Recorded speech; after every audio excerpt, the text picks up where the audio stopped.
day, ma'am, sir. I'm Josephina Layman Arguelles. I'm married, 31 years old. I have 3 kids.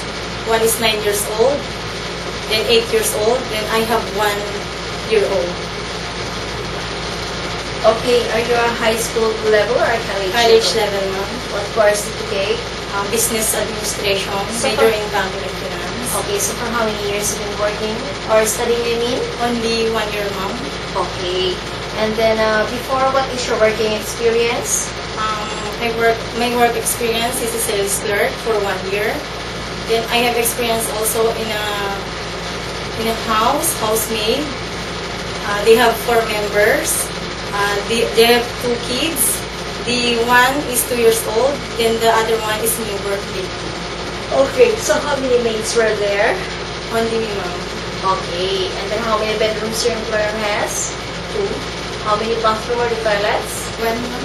Okay, and then you also cook. Yes, ma'am. What kind of food can you cook?